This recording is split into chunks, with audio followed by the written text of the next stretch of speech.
ঢাকা মহানগর উত্তর মিরপুর থানা 12 নং ওয়ার্ড স্বেচ্ছাসেবক বিষয়ক সম্পাদক বিএনপির আবুল কালাম। আমরা আবুল কালামকে সবসময় দেখি রাজপথে লড়াকু সৈনিক হিসেবে বিভিন্ন নেতৃবৃন্দের মাঝে। দীর্ঘ 17 বছরের জেল জুলুম এবং অত্যাচারের শিকার এই আবুল কালাম। আবুল কালামকে আমরা সবসময় দেখি আন্তরিক এবং মানবিক, সবসময় নেতাকর্মীর সাথে তাকে যে মিশতে দেখি, সাধারণ মানুষের সাথেও সেই মানবিক এবং আন্তরিক। সাধারণ জনতার পাশেও আমরা 12 নং ওয়ার্ডে বিভিন্নভাবে এই আবুল কালামকে দেখতে পাই। তথ্য সংগ্রহে যতটুকু পেয়েছি আমরা দেখি যে সন্ত্রাস এবং মাদক এবং চাঁদাবাজ মুক্ত সমাজ করতে সবসময় তাকে বিভিন্ন মিটিং এবং সেটিং আমরা করতে দেখি বিভিন্ন নেতাকর্মীর সাথে তাকে। আবুল কালাম সবসময় একটি চিন্তা তার মধ্যে আমরা দেখতে পাই যে দেশ বল দল আমাদের এখন জাগ্রত দল, এখন আমাদের নেতাকর্মীকে নিয়েই এগিয়ে যাচ্ছে।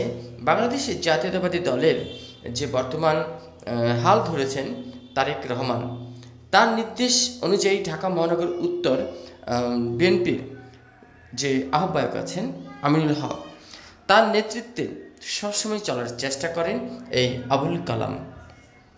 আবুল কালাম তার নেতৃবৃন্দদেরকে সবসময় সহায়তা, শ্রম যে বিষয়টা আছে আমরা সবসময় আবুল কালামের মধ্যে তা দেখতে পাই।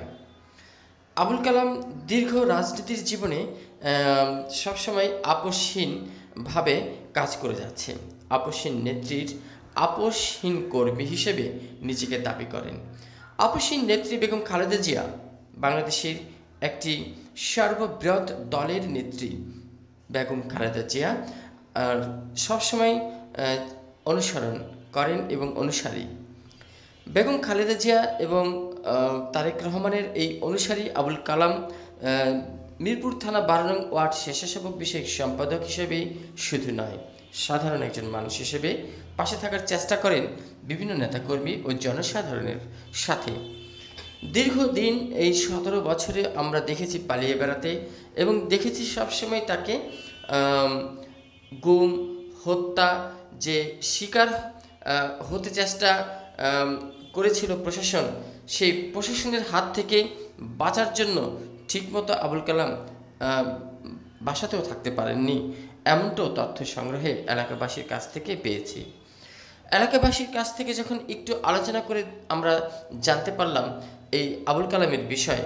আবুল কালাম বিষয়ে একটা কথাই এলাকার লোকের কাছ থেকে পাওয়া যায় যে একটি আপোষহীন নেত্রীর বেগম খালেদা জিয়ার সারা বাংলাদেশে যেমন আপোষহীন কিছু কর্মী থেকে আছে, নেতা আছে, সেই আপোষহীন কর্মীদের মাঝে একজন আপোষহীন কর্মী এই আবুল কালাম।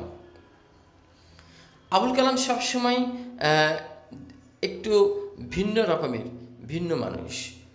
আমরা সাবেক যে ছাত্রদলের কেন্দ্রীয় নেতা এনি সাহেব এবং এনি সাহেব থেকে শুরু করে বিভিন্ন নেতৃবৃন্দের সাথে আমরা তাকে দেখতে পাই। এই আবুল কালাম সবসময় নেতৃবৃন্দ যারা আছেন ঢাকা মহানগর এবং কেন্দ্রীয় এবং ওয়ার্ড পর্যায়ে সবার সাথে একটা মিশুক পজিশনে চলে।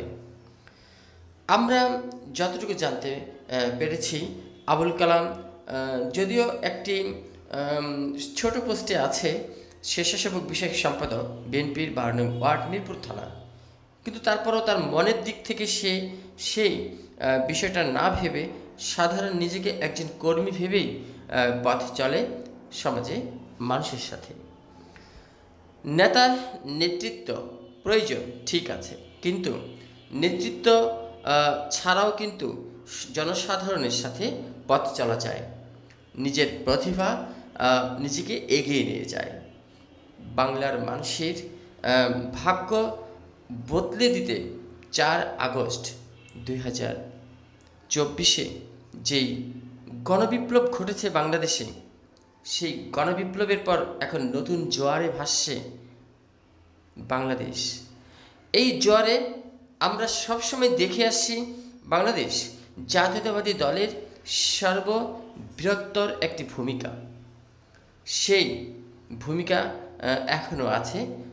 বিশেষ করে তারেক রহমান সাহেব এখন যেভাবে নেতৃত্ব দিচ্ছে, সুসংগঠিত করতে সারা বাংলাদেশে নেতাকর্মীদেরকে যেভাবে ঐক্যবদ্ধ করতে যে সাজেশন করছেন, সেই সাজেস্ট কিন্তু প্রতিটা নেতাকর্মী ফলো করছেন। যারা ফলো করছেন না তারা বহিষ্কার হচ্ছেন, এবং যারা ফলো করছেন না তারা গ্রেপ্তার হচ্ছেন।